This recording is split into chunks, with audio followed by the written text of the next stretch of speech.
뉴스 시작합니다. 저는 동정민입니다. 코로나가 끝나도 이 마스크를 벗을 수가 없습니다. 중국 내륙에서 불어오는 반갑지 않은 올해 최악의 황사가 이 대한민국을 덮쳤기 때문입니다. 폭탄 수준입니다.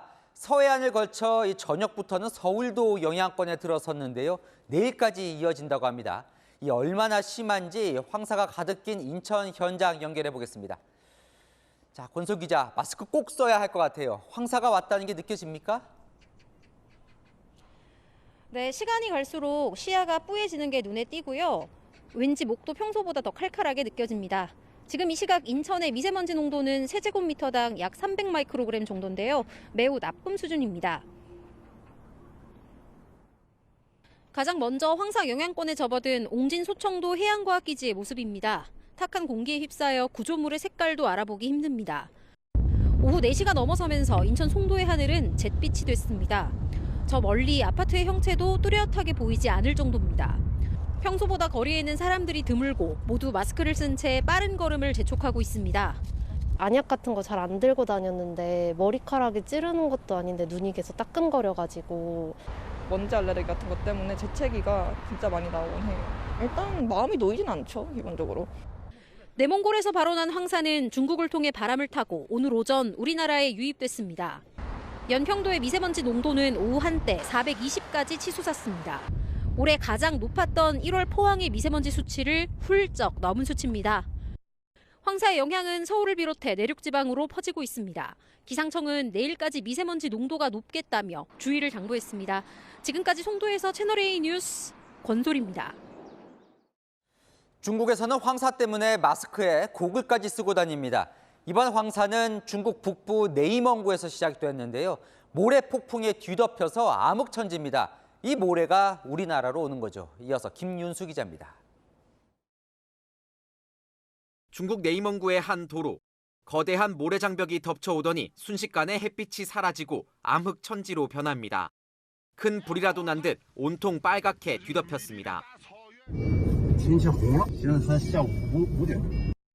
올해 최악의 황사가 중국 하늘을 가렸습니다.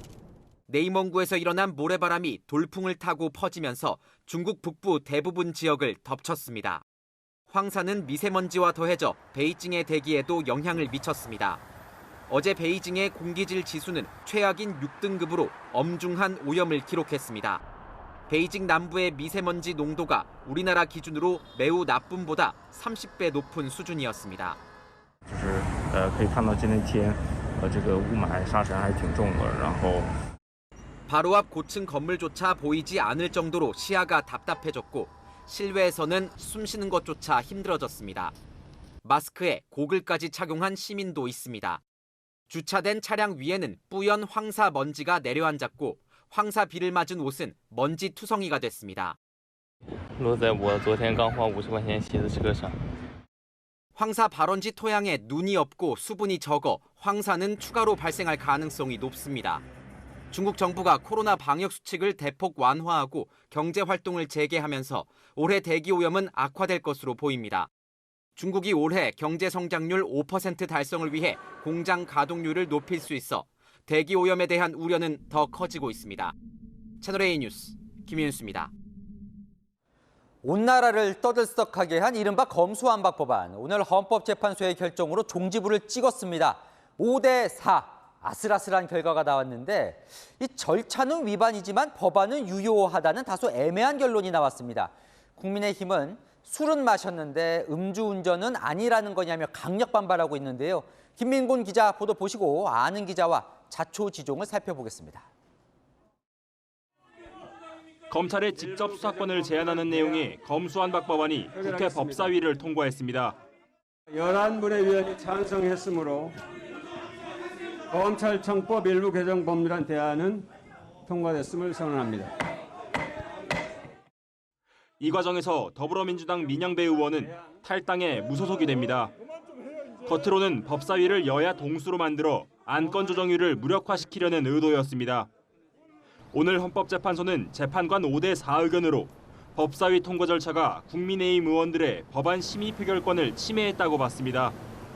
당시 법사위원장이 중립적 지위에서 벗어나 미리 가결 조건을 만들어뒀다고 본 겁니다.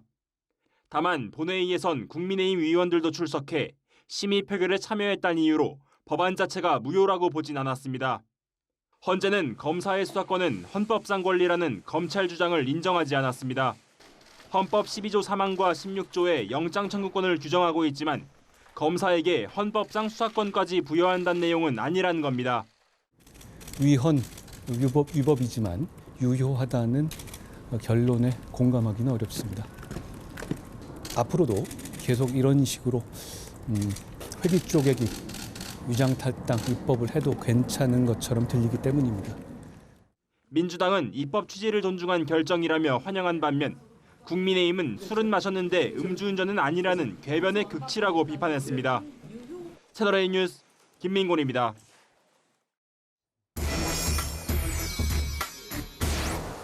아는 기자 아자 시작합니다. 법조팀 성혜란 기자와 조금 더 살펴보겠습니다. 기나진 검수완박 종지부를 찍었습니다. 오늘 최종 결론 뭔지 쉽게 정리를 일단 시작해 주시죠. 네, 오늘 헌법재판관 9명의 판단이 시종일관 5대 4로 갈렸는데요.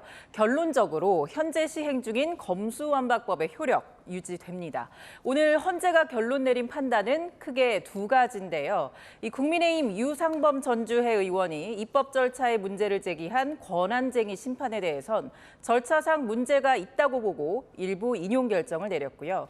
한동훈 법무부 장관과 검사들이 낸 권한쟁의 심판건에 대해선 본안 판단을 하지 않고 각하 처분했습니다. 자, 그런데 국민의힘은 오늘 헌법재판소가 아니라 정치재판소냐. 자, 술은 먹었는데 음주운전은 아니냐 이렇게 비판하는데 아까 얘기한 대로 절차는 문제가 있는데 법안은 괜찮다. 이 부분을 언급하는 것 같습니다. 네, 헌재도 인정한 절차상 문제는 있습니다. 이 지난해 4월 민형배 민주당 의원이 탈당해서 법제사법위원회 안건조정위원회에 선임돼 위장 탈당 논란 일었었죠. 이게 문제가 있다고 본 겁니다. 당시 국회 모습 보실까요?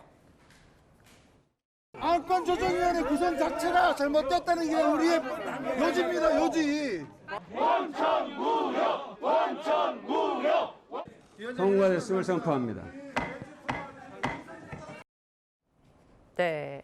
안건조정위는 원래 여야 3대3 동수여야 하는데 이 박광훈 당시 법사위원장이 민주당을 탈당한 민 의원을 당시 야당인 국민의힘 이 비교섭단체목 위원으로 배치했죠. 사실상 4대2 구도가 되면서 민주당 뜻대로 개정 법률안이 법사위를 통과했습니다. 이 헌재는 민 의원의 위장 탈당에 대해서 법사위원장이 중립적인 지위에서 벗어나 미리 가결의 조건을 만들었다면서 헌법상 다수결의 원칙을 어겼다고 지적했습니다. 그러면서도 이 검수완박 법안이 국회 본회의를 통과한 건 이 소수당 의원들의 법안 심의 표결권 침해로 볼 수는 없다고 판단했는데요.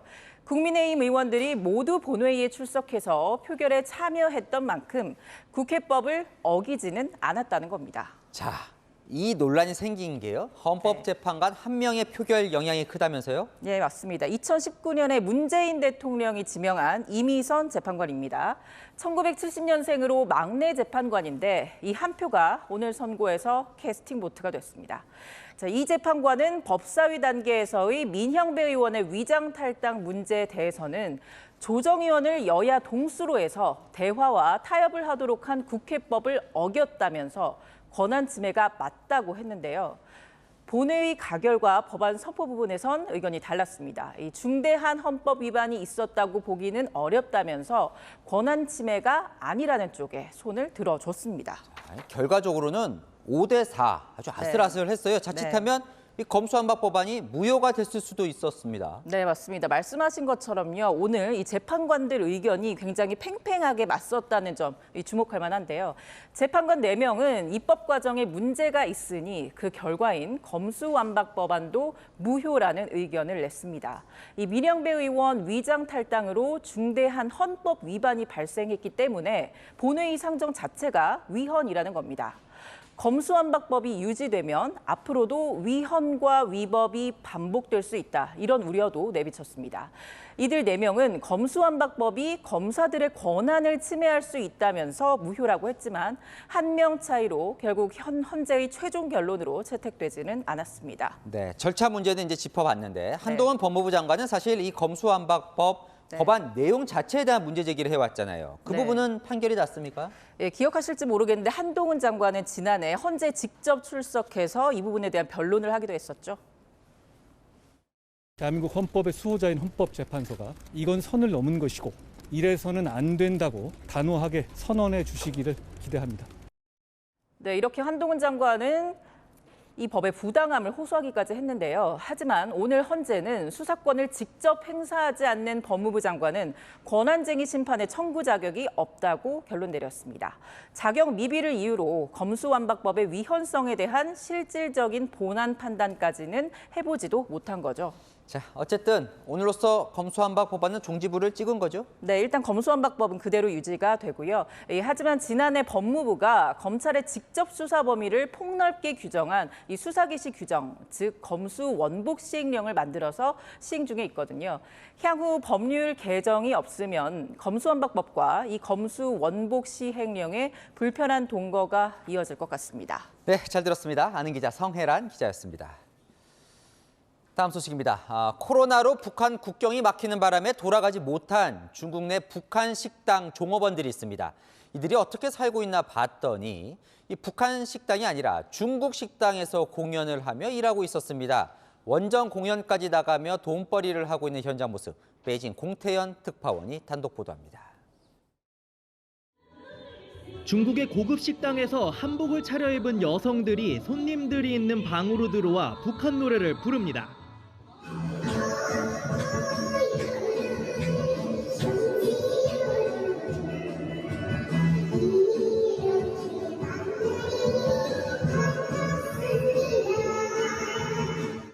절도 있게 춤을 추는 모습을 보면 공연을 꽤 오랜 기간 했던 여성들로 보입니다.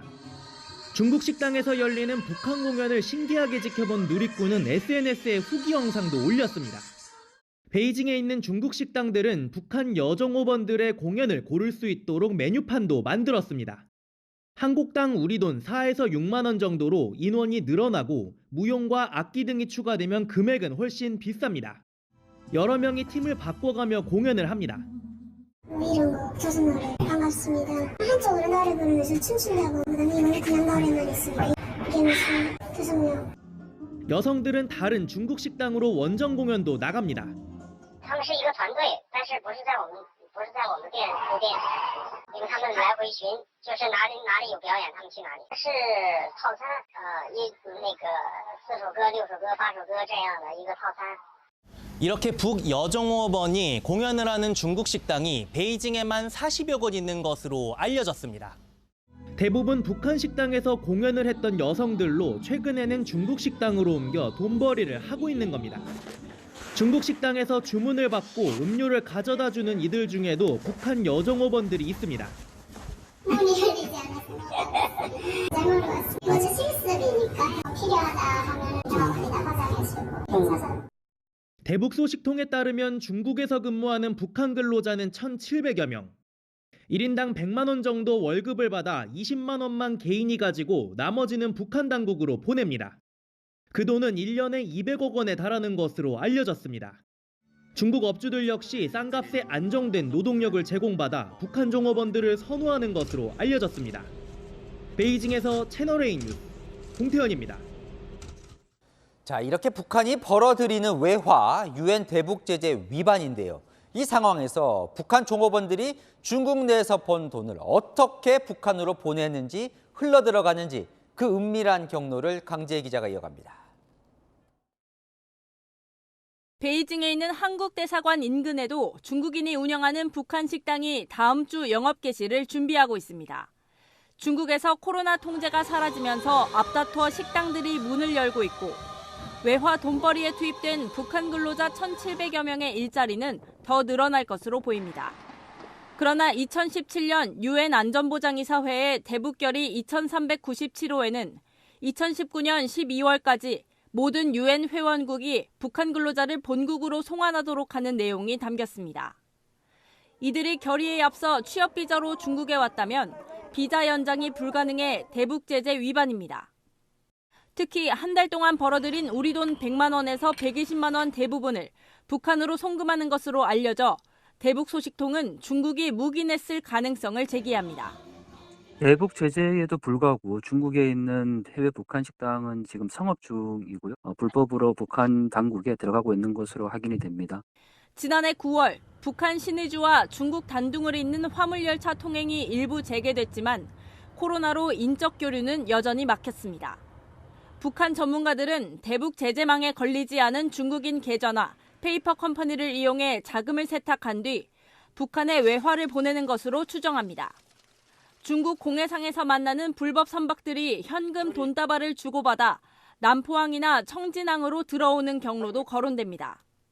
전문가들은 이렇게 1년 동안 북한으로 흘러들어가는 것으로 추정되는 200억 원이 미사일 등 북한의 무력 도발 원천이 될 수 있다는 점에 주목하고 있습니다.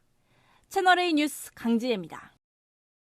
민주당은 어제 이재명 대표 기소 이후에 당무위원회를 열어서 대표직을 유지할 수 있도록 했죠. 비명계들이 그 절차상 문제를 들고 나섰습니다. 자, 당원 80조를 보면 기소와 동시에 당직을 정지하도록 되어 있는데 기소가 됐는데도 정지를 안 했다는 겁니다. 일부 민주당원들이 이 대표 직무 정지를 요구하는 가처분 신청도 냈습니다. 김유빈 기자입니다.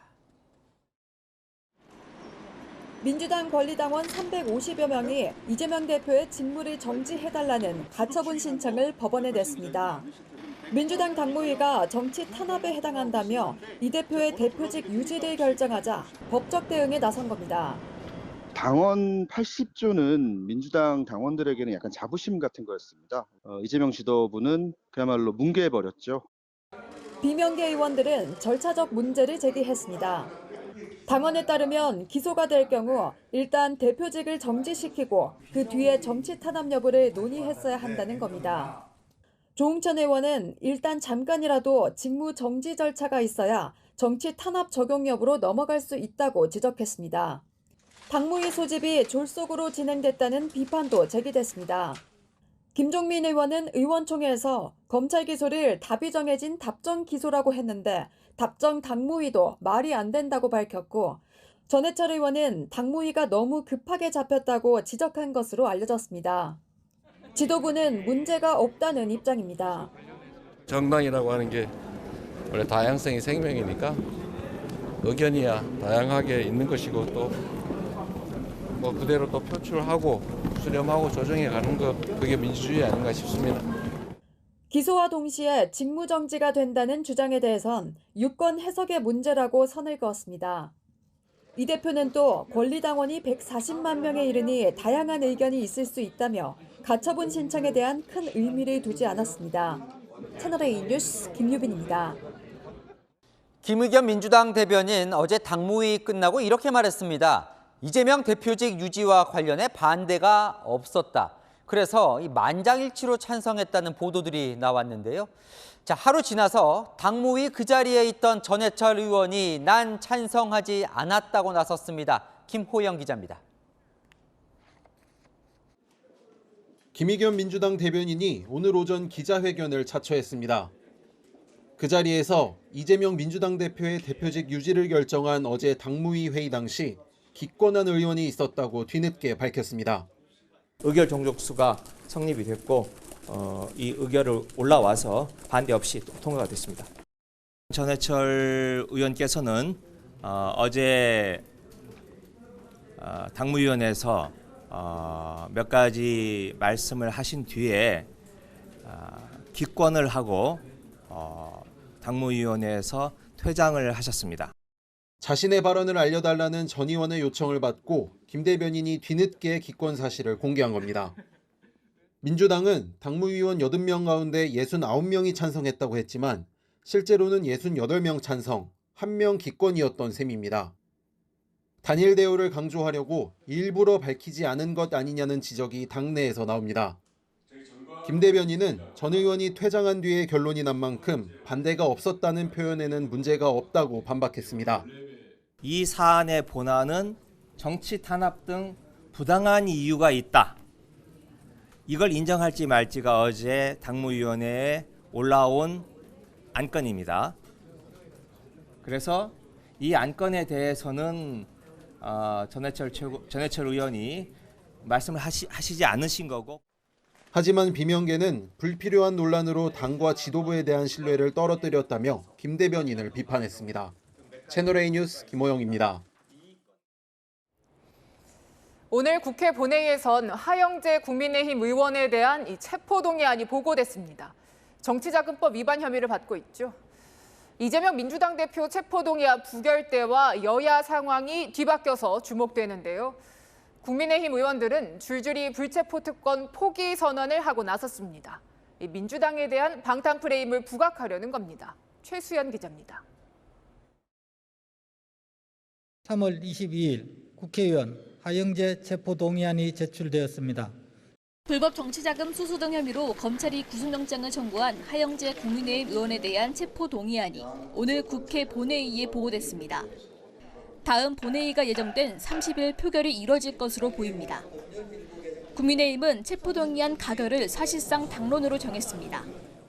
저희들은 기회 있을 때마다 불체포 특권을 포기하겠다고 여러 차례 선언을 했습니다. 우리 당은 불체포 특권 포기가 거의 당론에 가깝고 여러 차례 약속했다는 점을. 같은 날 국민의힘 의원 50여 명은 국회의원의 불체포 특권 포기를 선언하는 대국민 서약서를 발표했습니다. 본인과 관련해 체포 동의안이 제출되면 동료 의원에게 통과를 요청하겠다는 겁니다.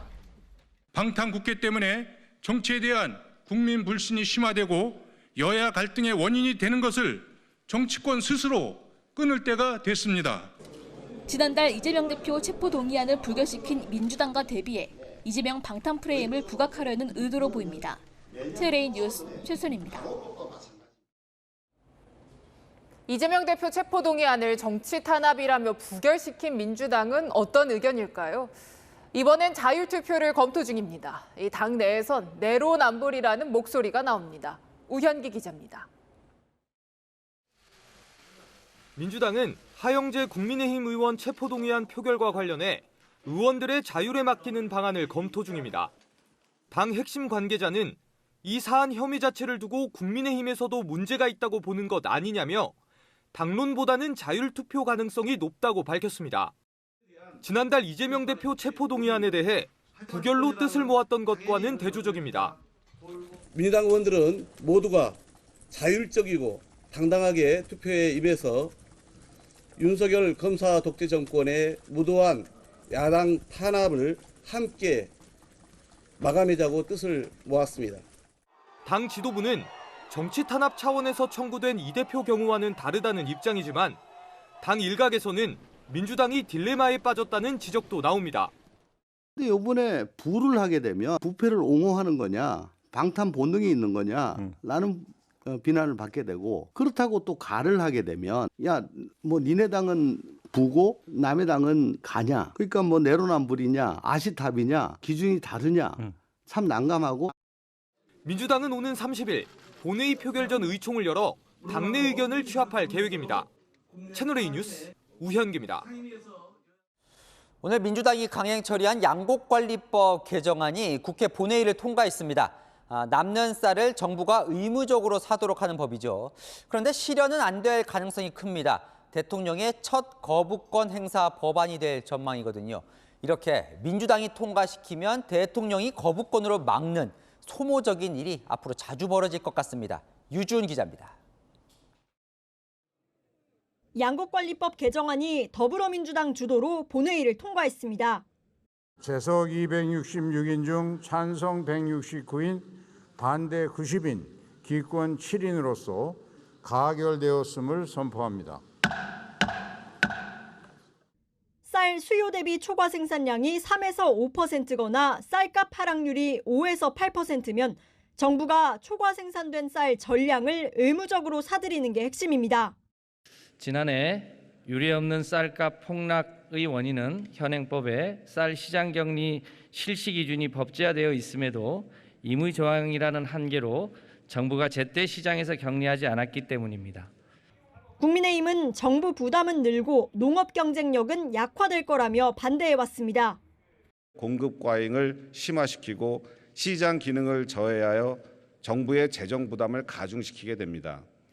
그뿐 아니라 미래 농업 투자를 감소시켜서 경쟁력 저하라는 악순환을 불러일으킬 악법입니다. 여당에서는 이재명 민주당 대표 사법 리스크 국면을 전환시키기 위해 윤석열 대통령의 거부권 행사를 유도했다는 말까지 나왔습니다.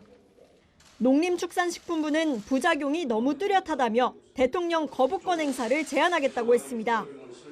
여야 합의 없이 일방 처리된 법안은 수용하기 어렵다는 게 대통령실 입장인 만큼 윤석열 대통령은 오는 28일 국무회의에서 제2 요구 형식으로 거부권을 행사할 것으로 보입니다. 채널A 뉴스 유주은입니다.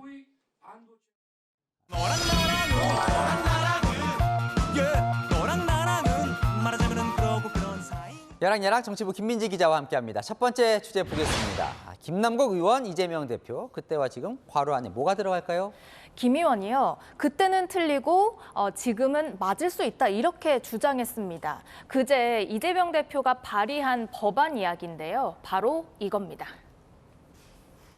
독도 문제는 우리 전 국민의 문제고 현재 국민들의 관심사가 돼 있는 현안이기도 합니다. 우리가 제도적으로 독도의 날을 만들고 독도에 대한 국민들의 관심이나 또 국가적인 활용을 좀 강화하는. 자, 그러니까 요즘 윤석열 정부를 향한 이 대일 외교 비판이 연장선상으로 보이는데 네. 이 독도가 뭐가 문제입니까? 이 대표가 낸 법안을 보면요. 매년 10월 25일 독도의 날로 규정하고 관련 행사를 실시하자 이런 내용인데요. 2년 전 국민의힘 김병욱, 김상훈 의원이 발의한 개정안의 내용과 사실상 같은 내용입니다. 그래요? 그러면 민주당이 절대 다수 의석을 갖고 있었는데 왜 2년 동안 처리를 안 했을까요? 국민의힘이 내서 싫다는 겁니까? 당시 이제 검토 보고서를 좀 봤더니요. 문재인 정부에서 반대했기 때문입니다. 외교부나 교육부, 행정안전부 등이 국제적인 분쟁을 초래할 수 있다라는 취지로 줄줄이 반대하면서 지금까지도 계류 상태입니다. 여당일 때는 통과시키지 않았던 법안을 야당 됐다고 같은 내용으로 또 낸 이유는 뭘까? 질문이 나올 수밖에 없겠죠. 김 의원은 이렇게 대답합니다. 그때 당시에 반대를 했던 논리나 이런 것들을 좀 더 살펴봐야 되는데요. 그때 현황과 상황이라는 것들이 또 있기 때문에 그때는 틀리고 지금은 맞을 수도 있는 겁니다. 왜 지금은 맞고 그때는 틀렸습니까? 이재명 대표가 또다시 본인 명의로 법안을 제출한 이유는 독도 지키기란 연불보다 죽창가라는 제밥에만 관심이 있는 것이 분명합니다. 2년 전 법안을 발의했던 김상훈 의원은 오늘 문재인 정부 때 전체가 반대하더니 이제 와서 독도 수호를 외친다며 최소한 합의라도 맞추고 뒷북을 치라 이렇게 비판했습니다. 네, 다음 주제 넘어가 보겠습니다. 자, 국민의힘이 오늘 호남을 찾았습니다. 그런데 왜 반쪽일까요? 김재원 최고위원은 빠졌기 때문입니다. 최근 5.18 정신 헌법 수록에 반대한 발언으로 논란이 됐었죠. 그래서 사실 오늘 더욱 호남에 갈지가 관심이었는데 결국 안 갔군요. 맞습니다. 국민의힘은 그래서 호남 달래기에 오늘 공을 들였습니다. 호남에 대한 우리의 마음, 우리의 애정, 진심은 변함없습니다. 윤 대통령은 호남의 발전이 영남의 발전이고 대한민국의 발전이라고 호남의 민주화 정신이 회복될 수 있도록 최선을 다하겠습니다. 이 김 최고위원 발언이 새 지도부 초반 당 지지율 하락에 영향을 미쳤다. 이런 분석도 있었으니까 더 그랬을 것 같아요. 네, 호남을 향해서 공을 들여왔어도 이 당내에서는 난처한 일이 계속 벌어지죠.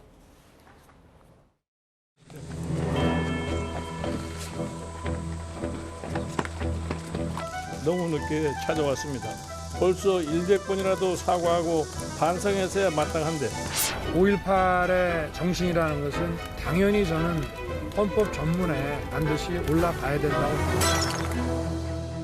5.18 정신을 헌법에다 넣겠다. 그런다고 전라도 표가 나올 줄 압니까?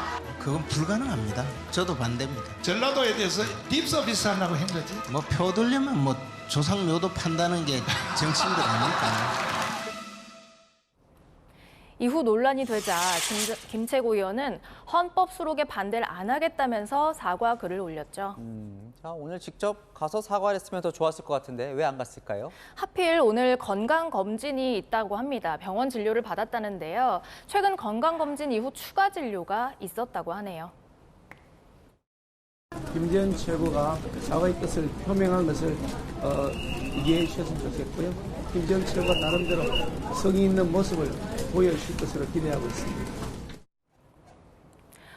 얻으려, 립서비스, 이런 말로 상처받은 민심을 다시 얻으려면 몇 배의 노력이 필요할 텐데요.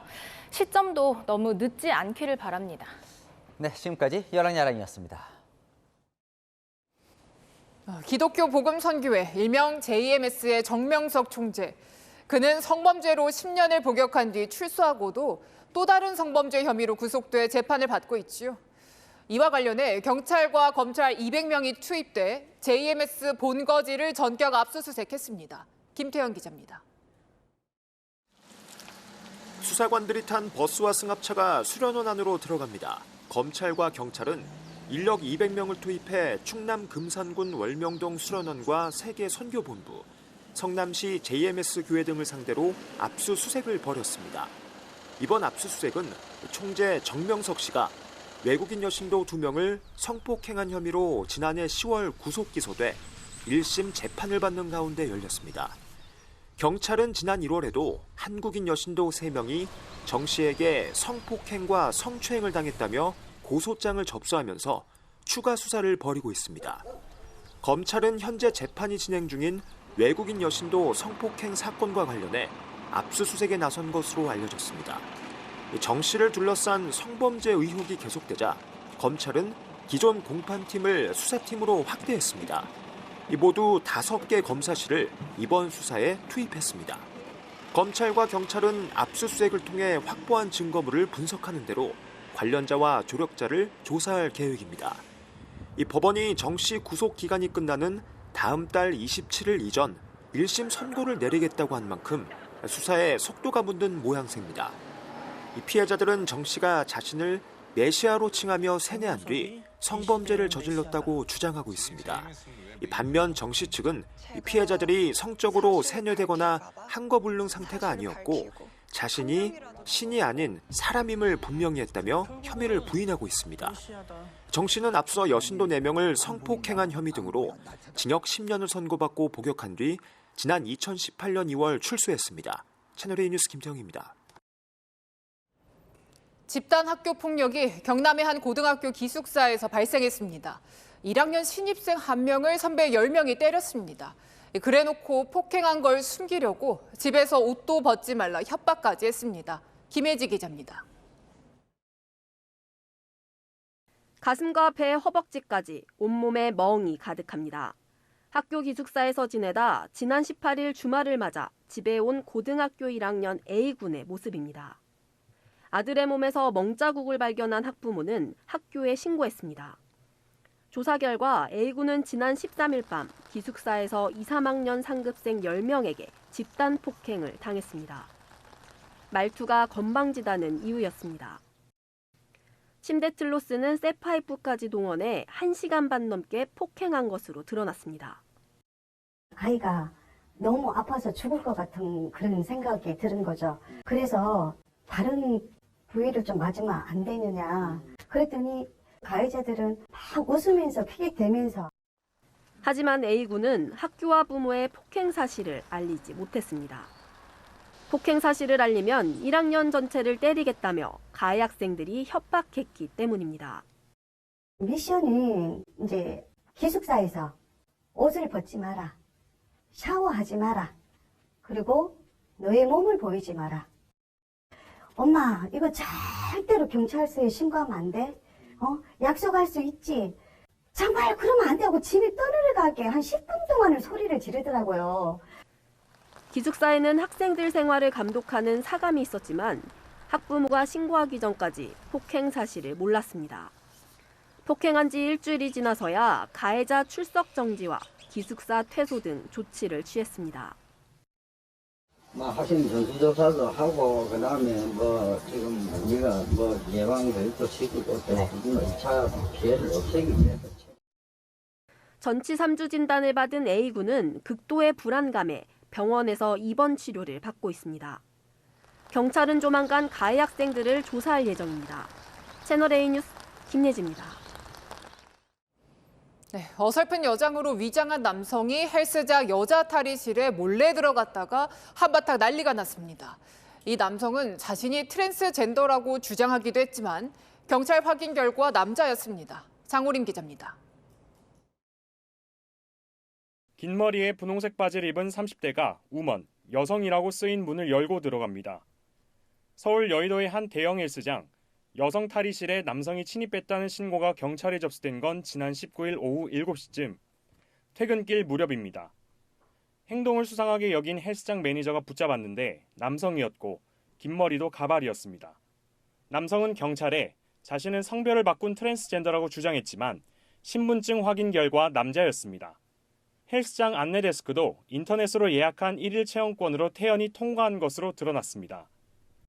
이게 1일 입장이라고 하루 센터, 그러니까 하루 체험하려고 오시는 분들이 대면하고 막 상담하고 이런 게 아니라 쉽게 입장되는 거예요.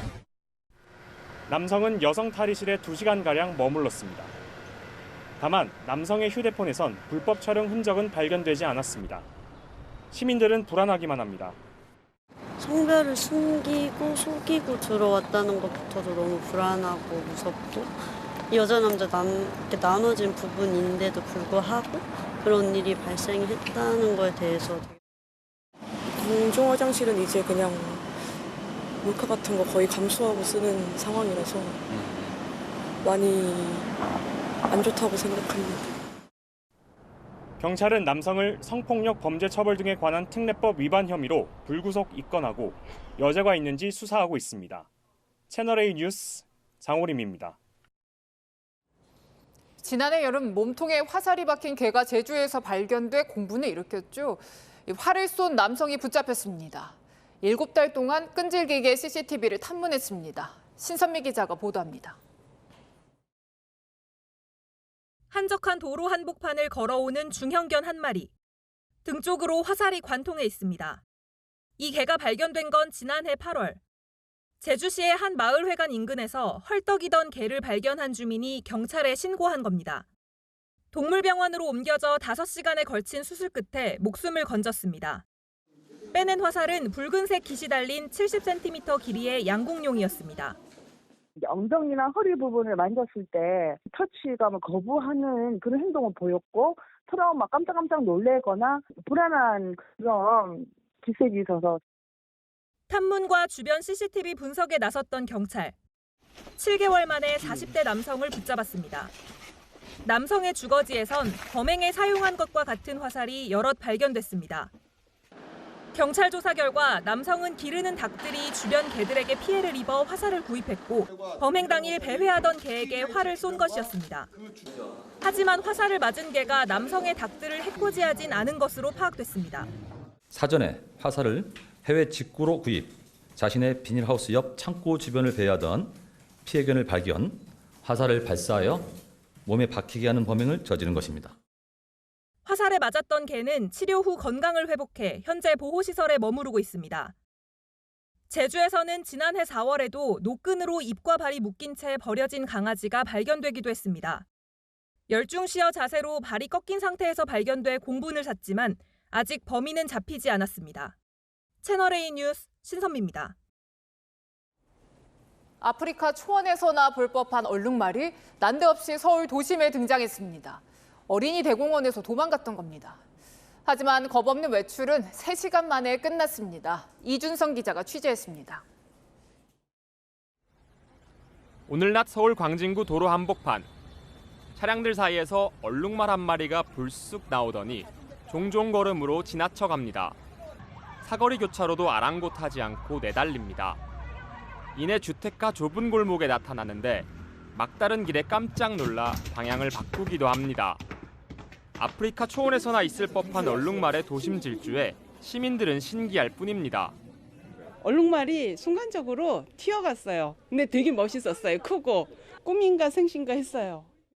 놀래서 뒤로 자빠질 뻔했어요. 저도 진짜 어린이대공원에서만 딱 보던 건데 진짜 실제로 우리도 없이 그리고 갑자기 막 밖에서 보니까는 진짜 너무 상상할 수도 없었던 만화 같은. 광진구 일대에서 얼룩말을 봤다는 신고가 들어온 건 오후 2시 40분쯤. 3살배기 얼룩말 세로는 서울 어린이대공원 우리에 설치된 목재시설물을 부순 뒤 도망쳤습니다. 경찰과 소방, 대공원 사육사들은 자양동 주택가에 안전 펜스를 설치하고 얼룩말을 포위하는 데 성공했습니다. 마취총을 맞은 얼룩말은 비틀대며 쓰러졌다 일어났다를 반복합니다. 결국 바깥 나들이 3시간 20분 만에 무사히 생포돼 우리로 돌아왔습니다. 다행히 교통사고나 인명피해는 없는 것으로 파악됐습니다. 채널A 뉴스 이준성입니다. 우리 독도에서 국제적 멸종 위기종인 물개가 발견됐습니다. 11년 만입니다. 바위에서 일광욕을 즐기는 물개의 모습을 염정원 기자가 보여드리겠습니다. 우리나라 최동단 영토인 독도. 커다란 동물 한 마리가 바위에 앉아 있습니다. 까지는 실컷 잤잖아. 국제 멸종위기종 2급인 물개입니다. 우리 정부도 멸종위기 야생동식물 2급으로 지정해 보호하고 있습니다. 바위에서 일광욕을 즐기다 물속으로 들어가는 것을 반복하는 모습이 어제에 이어 이틀 연속 포착됐습니다. 일광욕하는 상태로 축 처져가 있어가지고 잠을 자는 상태에서 잠을 자는. 관광객들은 보고는 뭐 신기해서 사진 찍고 그렇게 하죠. 그동안 일대 해역에서 목격된 적은 있었지만 무트로 올라온 건 2012년 3월 이후 처음입니다. 겨울철 우리나라 연안으로 남아있다 봄철이 되면 다시 북상하는 것으로 알려져 있습니다. 무리 생활을 하는 특성상 이탈한 개체가 남아있는 것으로 추정됩니다. 3월 지금 이 시기에 자주 그런 모습을 볼 수는 없는 상황인데 뭐 여러 마리가 내려오면은 일반적이겠지만 특이하다고 얘기할 수도 있죠. 과거 독도엔 물개와 같은 과인 강치가 서식하고 있었지만 일제강점기 시절 무차별 포획으로 멸종됐습니다. 채널A 뉴스 염정원입니다. 교통사고로 차량이 뒤집힌 순간 맨손의 영웅들이 나타났습니다. 용감한 시민들이 모여서 10초 만에 차량을 바로 세우고 운전자를 구조했습니다. 서주희 기자입니다. 울산의 한 사거리.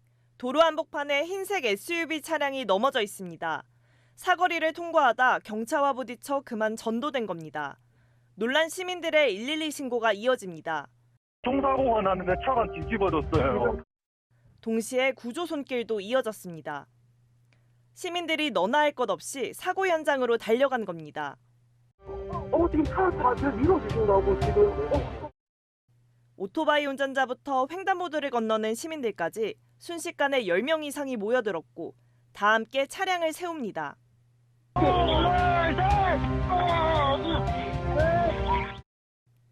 불과 10여 초 만에 1톤 넘는 차량이 바로 세워집니다.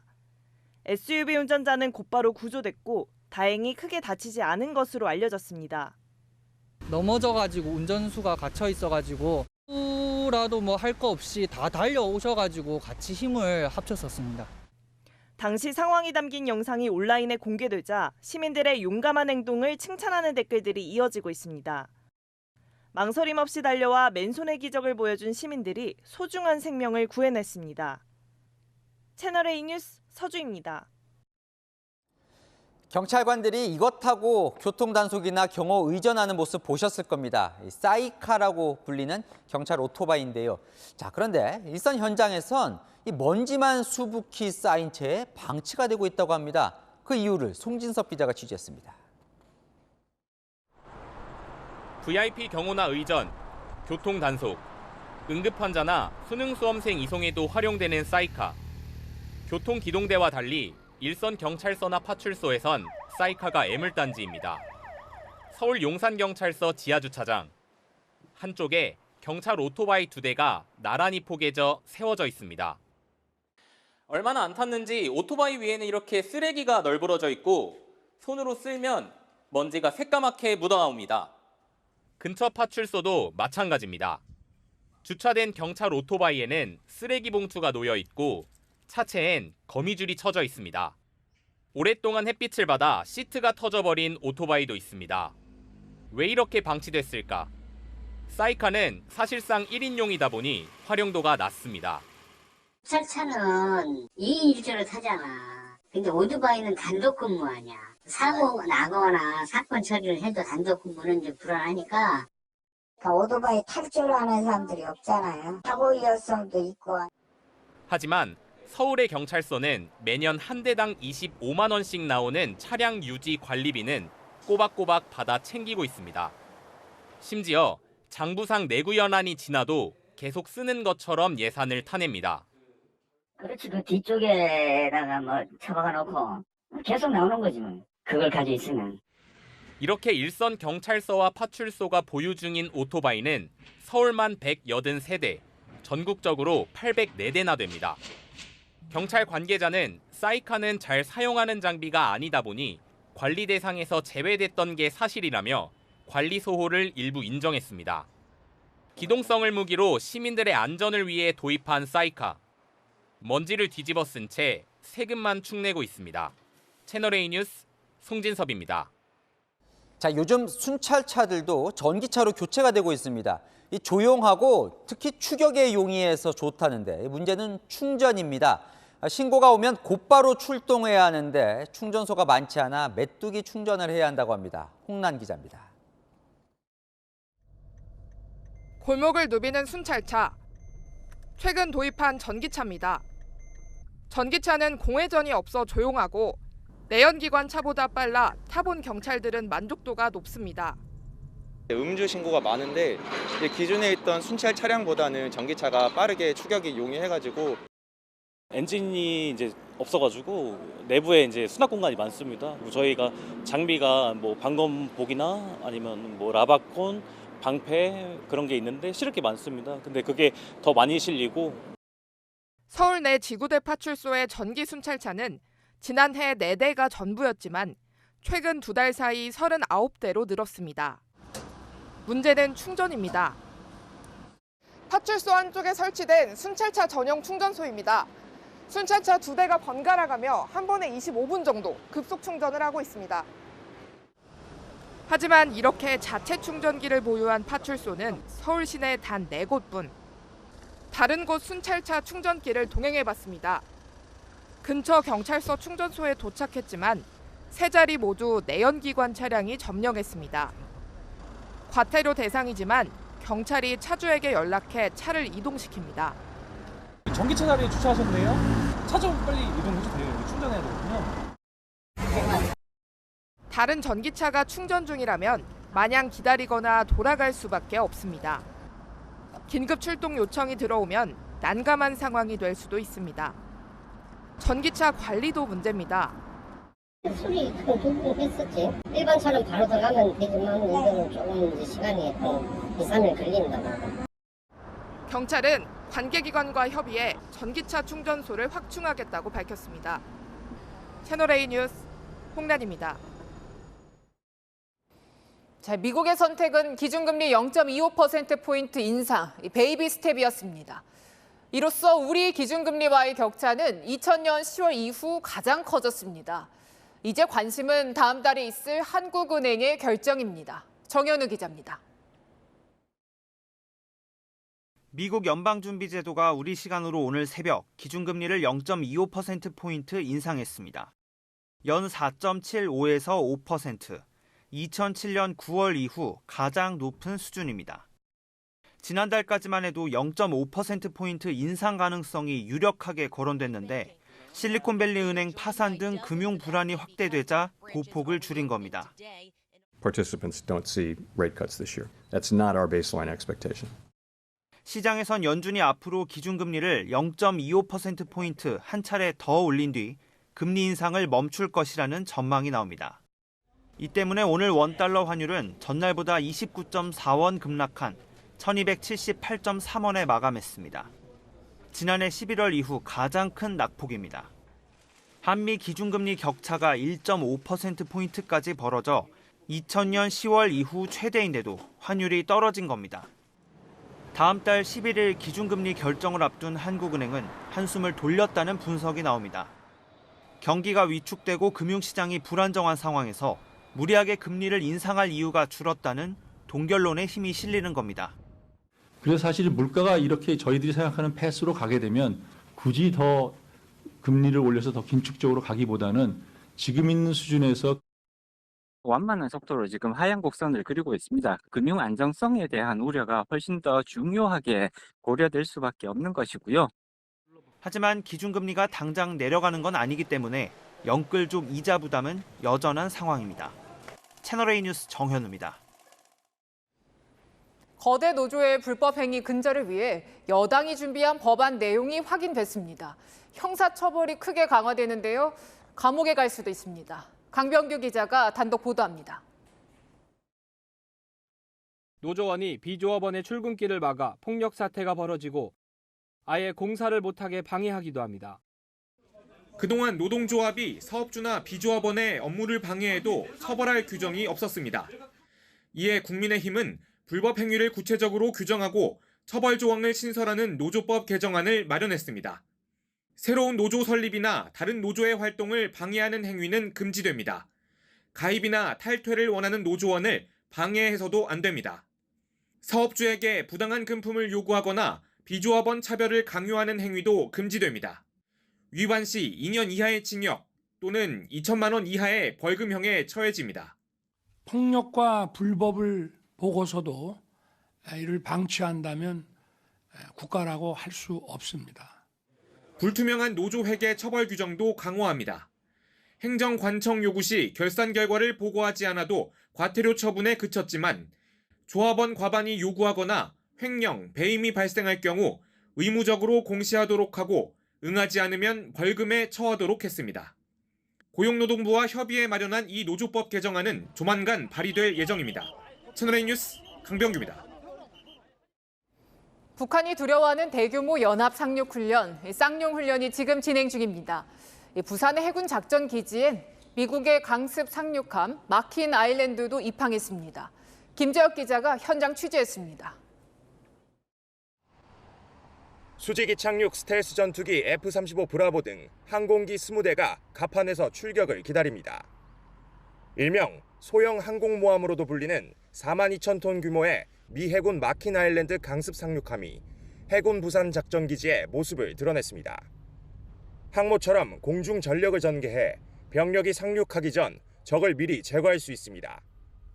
오늘 마무리되는 한미 자유의 방패 연합훈련과 연계해 5년 만에 부활한 대규모 연합 상륙훈련 쌍용훈련 참가를 위해 찾았습니다.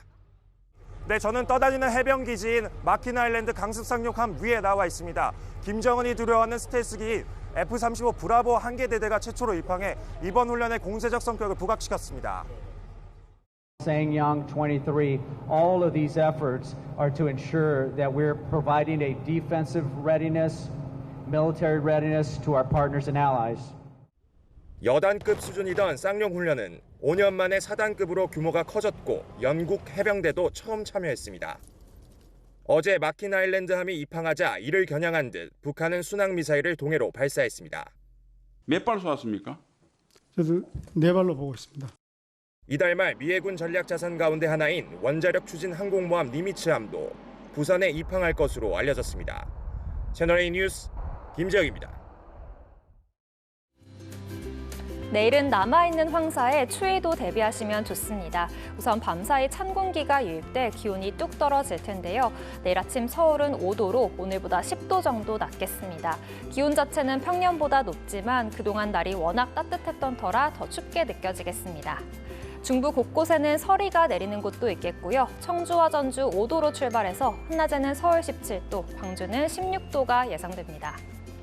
서쪽에 남아있는 황사는 내일까지도 계속 영향을 주겠습니다. 남해안을 제외한 전국 대부분 지역 미세먼지 나쁨에서 매우 나쁨 수준이 예상됩니다.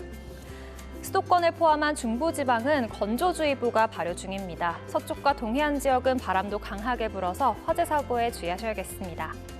내일과 모레 제주에는 가끔 비가 내리겠습니다. 날씨였습니다.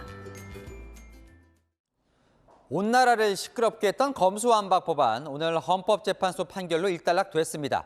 결론은요, 절차는 문제가 있었다. 하지만 법안은 유효하다. 그런데 시행령 개정으로 법안은 사실상 무력화가 됐습니다. 그럼 국민에게 뭐가 남은 걸까요? 오늘 민주당은 양곡관리법을 일방 처리했습니다. 대통령은 거부권을 행사할 걸로 보이죠? 어차피 안 되는 겁니다. 그럼 국민에게 남는 건 뭡니까? 마침표 찍겠습니다. 남은 건 요란한 싸움뿐. 뉴스에 마칩니다. 감사합니다.